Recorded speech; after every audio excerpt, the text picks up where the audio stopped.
Welcome to Oracle Prime. In 2019, a YouTube video made an extraordinary promise. Pour a few ounces of cheap castor oil into your car engine, and within 30 minutes, that annoying lifter tick, that persistent valve clatter, would vanish completely. The video exploded. Millions of views, tens of thousands of comments from people swearing it worked. Forums lit up with mechanics calling it the greatest engine hack ever discovered, and an equal number calling it the fastest way to destroy a $30,000 machine. Both sides, as it turns out, were partially right, and the real story behind why is far more fascinating than either camp imagines. It is a story that begins with one of the deadliest seeds on the planet, wins through the freezing cockpits of World War I fighter planes, passes through the golden age of motorsport, and arrives at a chemical truth that every car owner and every person interested in genuine self-reliance needs to understand. Let us get into it. The poison and the cure. The oil at the center of this controversy is castor oil, and it comes from a plant with one of the most dramatic contradictions in all of nature. The castor bean, Ricinus communis, is an unassuming tropical shrub that grows wild across Africa, Asia, and large parts of the Americas. You may have walked past one in a public garden without a second glance. Its seeds are mottled brown and grey, about the size of a large coffee bean. They look completely harmless. They are anything but. Those seeds contain ricin, a protein so toxic that medical literature estimates ingesting roughly 5 to 8 thoroughly chewed seeds could be lethal to an adult. The key word there is could. Toxicity varies enormously depending on whether the seeds are chewed or swallowed whole, the individual's body weight, and the speed of medical intervention. The survival rate for castor bean ingestion is actually around 98% with modern medical care. But that 2% is more than enough to make ricin one of the most feared biological agents on Earth. During the Cold War, both the United States and the Soviet Union studied ricin as a potential weapon. In 1978, Bulgarian dissident Georgy Markov was walking across Waterloo Bridge in London when a man jabbed him in the leg with the tip of a modified umbrella. That umbrella fired a tiny platinum pellet, smaller than a pinhead, loaded with an estimated 500 micrograms of ricin. Markov developed a fever that evening. Within 3 days, he was dead. The assassin was never conclusively identified. Yet here is where nature reveals its paradox. When those same deadly seeds are commercially pressed and heated above 80 degrees Celsius, the water-soluble ricin is completely denatured and left behind in the waste mash. What flows out is an oil so safe, so profoundly useful, that humans have been relying on it for at least 3,500 years. The Ebers Papyrus, an ancient Egyptian medical text dating to approximately 1550 BCE, documents castor oil as a remedy for eye irritation and as a base for ointments, though archaeological evidence suggests its use stretches back even further. The Greek physician Dioscorides, writing around 70 CE, described its laxative and detoxifying properties. In Ayurvedic medicine, it has been prescribed for rheumatic conditions, fever, and skin disease for centuries.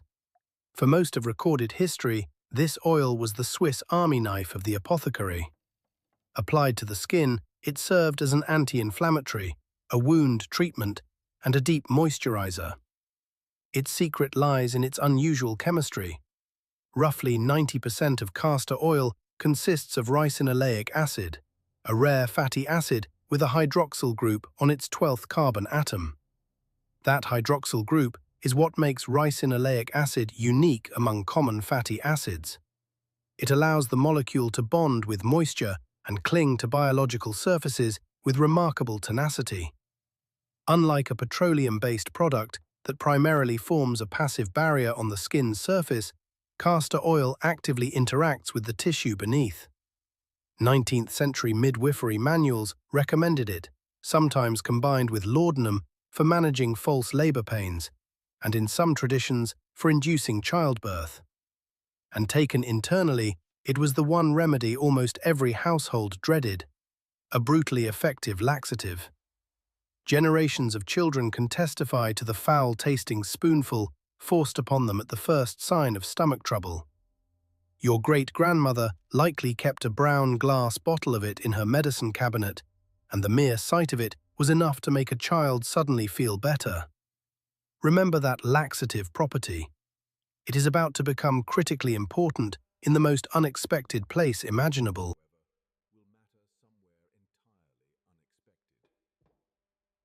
Death, diarrhea, and dogfights at 10,000 feet. Now, let us leave the medicine cabinet and step into one of the most dangerous workplaces in human history, the cockpit of a World War I fighter plane. In 1914, aviation was barely a decade old. The Wright brothers' first flight at Kitty Hawk had happened only 11 years earlier. Engineers were building combat aircraft around a fascinating and now extinct piece of technology called the rotary engine. The French-built Lerone and Gnome engines were among the most famous. Do not confuse these with the Wankel rotary engines of modern sports cars. In a World War I rotary, the entire engine block and all its cylinders physically spun around a fixed crankshaft. The propeller was bolted directly to the spinning engine. When those cylinders fired, the whole assembly whirled like a massive explosive top. This spinning design was brilliant for one critical reason: cooling. With every cylinder constantly rotating through the open airstream, overheating was far less of a problem than it was for stationary engines of the era. By some estimates, rotary engines powered up to 80% of Allied aircraft during the war. Half of the top 10 aces flew rotary-powered planes. They offered an exceptional power-to-weight ratio. The Gnome monosoupape, for example, weighed just over 300 pounds while producing 160 horsepower, giving it a weight-to-power ratio that the much heavier water-cooled Liberty V12 or Hispano-Suiza inline engines simply could not match. But these engines came with terrifying drawbacks. The spinning mass created powerful gyroscopic forces that made the aircraft dangerously unpredictable, especially for inexperienced pilots. Turning left felt completely different from turning right, and there was an even more fundamental engineering problem. The fuel and air mixture entered the engine through the hollow crankshaft, passing directly through the crankcase before reaching the cylinders. Any lubricant inside that engine was being continuously washed by raw gasoline.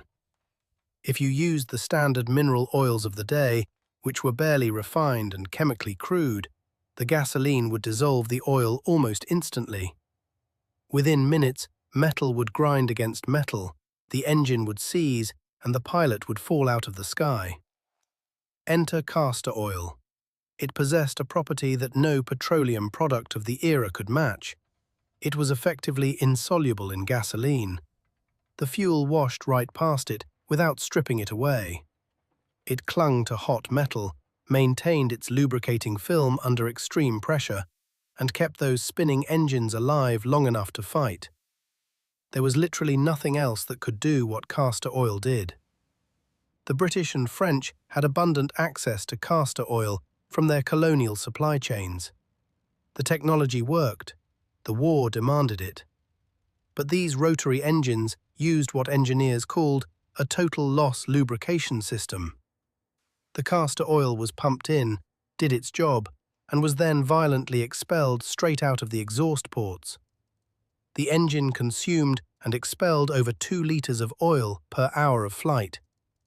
For the pilot sitting directly behind that spinning engine in an open cockpit, this meant something deeply unpleasant. A constant fine mist of partially burned castor oil sprayed directly into the pilot's face. It coated their goggles within minutes. It soaked their leather flight jackets until the leather was slick and heavy. It was inevitably breathed in and swallowed with every breath, hour after hour, sortie after sortie. And what does castor oil do when you ingest it? It is one of the most powerful laxatives nature has ever produced. World War I fighter pilots, already engaged in the most terrifying form of combat imaginable, frequently suffered severe gastrointestinal distress during actual aerial dogfights. According to various historical accounts, pilots carried flasks of blackberry brandy specifically to counteract this effect, to bind their bowels and settle their stomachs, while simultaneously dodging machine gun fire and spiraling through the sky thousands of feet above the earth. Some historians have noted that the constant availability of this brandy, combined with the extreme psychological stress of combat flying, likely contributed to widespread alcohol dependence among early aviators. That is not legend. That is the brutal, unglamorous reality of early aviation. These men flew into combat while being involuntarily dosed with a laxative by their own engines. The silk scarves that have become such a romantic symbol of the World War I fighter pilot. Some accounts suggest they served a very practical purpose. Pulled up over the nose and mouth to filter out at least some of the castor oil mist. The substance keeping them alive was simultaneously making their lives miserable. And yet, there was simply no alternative. Germany learned this the hard way. The British naval blockade cut off German access to castor oil imports, forcing their chemists to develop a substitute called Voltol, a mixture of rapeseed and mineral oil produced through an experimental process called electrical cracking. The results were disastrous. Voltol was blamed for widespread engine failures in German Oberursel rotary engines, which were themselves copies of the French Larone design. By 1917, German manufacturers increasingly abandoned rotary designs entirely in favor of heavier, six-cylinder, inline water-cooled engines that could run on conventional mineral lubricants. Think about that for a moment. A plant oil, extracted from one of the most poisonous seeds on Earth, was so irreplaceable as a lubricant that its absence literally altered the course of aviation engineering for an entire nation during a world war. From the battlefield to the racetrack. When the war ended, the engineering world did not forget what castor oil could do. It had proven one thing beyond any doubt. Under extreme heat and crushing mechanical pressure, castor oil outperformed every other lubricant available. The reason is molecular. Castor oil's ricin-laced acid molecules are polar. They carry an electrical charge that causes them to bond to hot metal surfaces like microscopic magnets. Under the same conditions that would cause conventional petroleum oil to thin out and squeeze away from the contact point, castor oil actually clings harder. It creates what engineers describe as an exceptionally high film strength, a dense molecular barrier between moving metal parts that refuses to be displaced no matter how intense the pressure. Think of it like this. Petroleum oil between two metal surfaces acts like water on a tile floor, easily squeezed out when you press down hard enough. Castor oil acts more like honey on sandpaper, gripping the surface and refusing to leave. Some researchers have also noted its unusual ability to conduct heat away from metal surfaces, functioning simultaneously as a lubricant and a coolant for the most heavily stressed engine components. This made castor oil the undisputed champion of early motorsport. For the first half of the 20th century, every land speed record, every Grand Prix victory, every engine pushed to its absolute mechanical limits relied on castor oil to survive. The distinctive smell of burnt castor oil became synonymous with the racetrack itself, a slightly sweet, faintly acrid aroma that old racing enthusiasts still describe with something close to reverence. It was in this environment that a man named Charles Cheers Wakefield saw an opportunity. Wakefield had left his position at Vacuum Oil Company in 1899 to found his own lubricant business, C.C. Wakefield and Company, initially selling oils for trains and heavy machinery out of an office on Cheapside in London. 8 former colleagues from Vacuum Oil joined him in the venture. Over the following decade, as automobiles and aeroplanes emerged as the most exciting new technologies of the age, Wakefield's researchers discovered that blending measured amounts of castor oil into their formulations gave the lubricants extraordinary performance characteristics at high temperatures while remaining fluid enough at low temperatures to work from a cold start. Around 1909, they named this new product Castrol, a direct contraction of castor oil.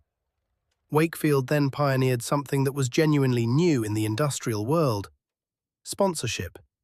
He put the Castrol name on banners at aviation competitions, auto races, and land speed record attempts. When a Castrol-sponsored driver or pilot won, advertisements trumpeted the victory, telling the public that the winner had done it with Castrol. Between the 1920s and 1930s, the land speed record was broken 23 times. 18 of those records were achieved using Castrol lubricants. In 1919, John Alcock and Arthur Brown chose Castrol to lubricate their engine on the first non-stop transatlantic flight. By 1960, the Castrol brand had become so much larger than its founder's name that the company was officially renamed Castrol Limited. If you have ever caught the distinctive smell of burnt castor oil at a vintage car event, you have smelled the perfume of an era when this plant-based oil was the most advanced lubricant technology on Earth. So here we arrive at the critical question. If castor oil protected engines in the most extreme conditions imaginable, from combat to land speed records, why would it not work in your modern car? The 30-minute miracle and the 1,000-mile disaster. Let us return to that viral video claim. Add castor oil to a noisy engine, and within 30 minutes, the ticking stops. Here is the truth that makes the myth so dangerously convincing. This actually works. In an older, worn engine, the clearances between valves, lifters, and camshaft lobes have grown too large through years of normal wear. Metal slaps against metal with every rotation, producing that distinctive ticking sound that sends a chill down any car owner's spine. When you introduce castor oil into the crankcase, its highly polar molecules immediately migrate to the hottest, highest friction contact points. They bond to the worn metal surfaces and build up a thick molecular cushion in exactly the same way they bonded to the spinning cylinders of those World War I fighters. Castor oil's viscosity is also significantly higher than modern synthetic engine oils. At 10 degrees Celsius, its viscosity measures approximately 2,400 centipoise, far thicker than any oil your engine was designed to use. This thick, sticky barrier acts as a physical shock absorber between those loosened parts. Within 30 minutes, the metal surfaces are no longer making direct contact. They are hitting a wall of plant-derived fatty acid instead. The noise disappears. The engine sounds reborn. To someone who does not understand the underlying chemistry, this feels like a revelation. It feels like you have outsmarted a trillion-dollar automotive industry with a $12 bottle from the health food store. But you have not healed anything. The worn metal is still worn. The clearances are still too large. You have applied a chemical bandage that is about to become a chemical tourniquet. The metal is still gone. Those World War I engines and vintage race cars that thrived on castor oil shared a critical characteristic that your modern daily driver does not. They never kept their oil for long. The fighter planes expelled it through the exhaust in real time. The race cars were torn down, stripped to bare metal, cleaned of every trace of residue, and rebuilt after virtually every event. Mechanics expected to replace every gasket, inspect every bearing surface, and start fresh. Castor oil was brilliant precisely because it was used and discarded before its fatal weakness could manifest. That weakness is oxidative stability, and castor oil has almost none. When you seal castor oil inside a modern, closed-loop engine and subject it to hundreds or thousands of miles of sustained heat, pressure, and continuous exposure to combustion byproducts, oxygen, and metallic catalysts, its molecules begin to link together in a chemical process called polymerization. the same hydroxyl group on the ricin-laced acid molecule that gives castor oil its extraordinary grip on metal surfaces, also makes it chemically reactive. Molecule bonds to molecule, forming longer and longer chains. That beautiful, natural, plant-based oil transforms into something entirely different. A thick, sticky, impenetrable varnish.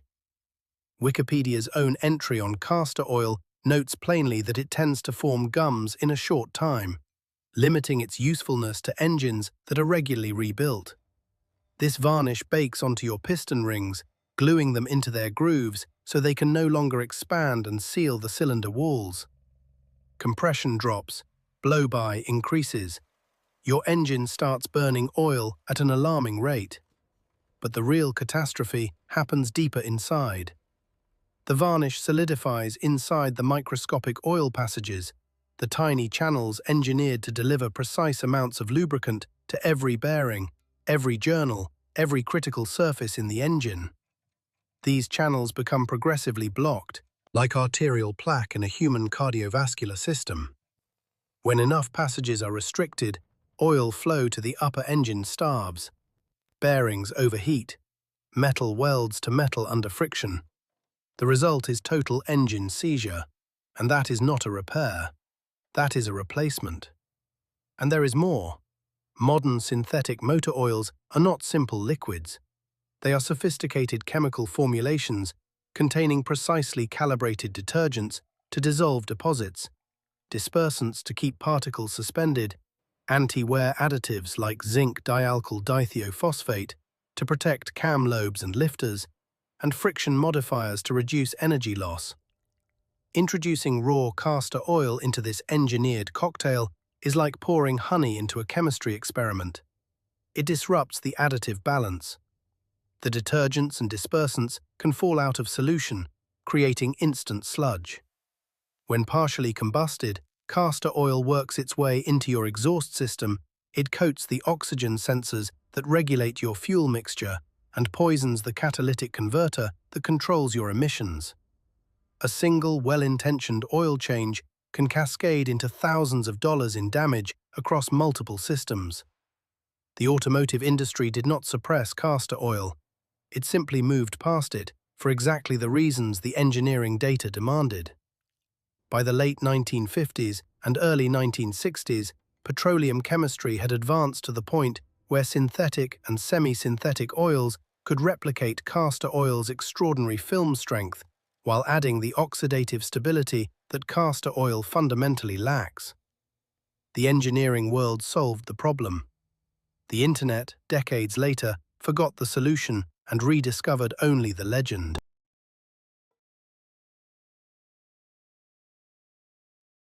Why the myth persists: economics, not conspiracy. So why does this claim keep circulating? The answer is not a shadowy corporate conspiracy. It is something far more mundane and far more interesting: basic economics. Castor oil cannot be patented.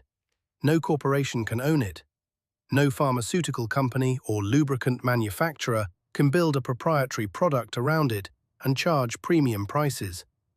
When a substance is naturally occurring, universally available, and cannot generate recurring licensing revenue, there is simply no financial incentive for any corporation to research it, market it, or educate consumers about it. No one holds a board meeting about castor oil. No marketing team builds a campaign around it. No sales representative walks into an auto parts store to pitch it. This is not suppression, it is indifference. And it is the exact same economic dynamic that explains why you rarely see major advertising campaigns for baking soda, white vinegar, or hydrogen peroxide, despite all three being extraordinarily useful household chemicals. Corporations promote what they can own, they ignore what they cannot. There is no margin in commodity products that anyone can buy from any supplier. When people encounter this gap between a substance's genuine historical effectiveness and its near-total absence from modern commercial marketing, they instinctively reach for the most dramatic explanation. Someone must be hiding this from us. The truth is less cinematic, but more useful to understand. Nobody is hiding it. Nobody is spending money to promote it either. The absence of advertising is not evidence of conspiracy. It is evidence of economics. Where castor oil still belongs. Now that we understand both the power and the limitations, we can talk honestly about where castor oil genuinely excels in modern life and where it will fail you. For your skin and basic first aid, cold-pressed castor oil remains remarkably effective. Its ricin-laced acid content gives it genuine anti-inflammatory and antimicrobial properties that have been validated by modern dermatological research. For severely dry or cracked skin, for minor scrapes and abrasions where you want to keep a wound moist and protected, and as a deep conditioning treatment for hair and scalp, it performs exceptionally well. It is a legitimate addition to any household medical kit or emergency preparedness supply. However, be honest about its limitations. Some individuals experience contact dermatitis or allergic reactions. Always test on a small patch of skin before applying broadly. It should never be used near the eyes without specific medical guidance. As a laxative, it is powerful but harsh on the digestive system and should not be used casually or frequently without understanding proper dosing. Pregnant women should consult a physician before internal use, as its traditional application for inducing labor carries genuine medical risks when unsupervised. For emergency mechanical lubrication, castor oil is genuinely superior to other vegetable oils for short-term, non-recirculating applications. A squeaky door hinge, a stiff manual water pump, a hand tool or knife blade that needs protection from rust, simple farm equipment in a grid-down situation. In any scenario where the oil will be applied, used, and not expected to last for months inside a sealed system, castor oil's high film strength and natural adhesion to metal make it an excellent choice. But remember the lesson: short-term and open systems only. Do not use it on anything where the oil will sit, accumulate, and oxidize over time. For two-stroke engines, castor oil retains a loyal and technically informed following in the racing community, and for very good reason. In a two-stroke engine, the oil is mixed directly with the fuel and burned during each combustion cycle. It never sits in a sump. It never accumulates. It is used and expelled in real time, exactly like those World War I rotary engines. In this specific application, castor oil's extraordinary film strength protects against seizure at high RPMs, and its tendency to polymerize is irrelevant because the oil is gone before the process can begin. If you operate a chainsaw, a vintage two-stroke motorcycle, or an emergency generator with a two-stroke engine, castor oil remains a legitimate high-performance option. But for any modern four-stroke car engine, any engine with a recirculating oil system where the same oil is expected to perform for 3,000, 5,000, or 10,000 miles between changes, castor oil is not a miracle. It is a slow-acting poison. Use the oil your engine's engineers specified. They specified it for a reason. What the past actually teaches us. The story of castor oil is not really about oil at all. It is about a pattern that repeats itself across almost every domain of human knowledge. The gap between what something can do in one context and what we assume it can do in another. The ancient Egyptians used it brilliantly within the limits of what they understood. World War I engineers used it brilliantly within the constraints of their era, accepting its flaws because no better option existed. Racing pioneers used it brilliantly by rebuilding their engines after every single event, disposing of the oil before it could turn against them. Every one of those applications respected the same fundamental principle: use it fast, use it hard, and replace it before its chemistry turns against you. Context was everything. The modern internet myth ignores context entirely. It takes a substance with genuine, proven, historically documented capabilities and asks it to perform in an environment it was never designed for. It mistakes a temporary symptom fix for a permanent cure. And when someone points out the chemistry, when someone explains the polymerization, the varnish, the starved bearings, the response is rarely curiosity. It is usually accusation. They must be in on it. The real survival skill here, the one that applies far beyond cars and oil, far beyond this single video, is the willingness to ask a deeper question before you act on any piece of advice. Not just does this work, but why does it work? Under what conditions does it work? For how long does it work? And what happens after it stops working? That discipline of thinking, the refusal to accept a surface-level answer when your property or your health is on the line, is worth more than any single hack, trick, or viral video. Nature gave us an extraordinary substance in castor oil. 3,500 years of human ingenuity figured out how to use it safely and effectively, and when to set it aside and reach for something better. That is not a failure of nature. That is a triumph of understanding. Protect your machines with the science they were designed for. Protect your body with the natural tools your ancestors perfected, used within their proper limits. And the next time a video promises you a 30-minute miracle, give it the respect of 30 minutes of research before you pour anything into anything. Thank you for watching Oracle Prime. If this changed how you think about what is under your hood, subscribe and hit that notification bell. There is always more beneath the surface.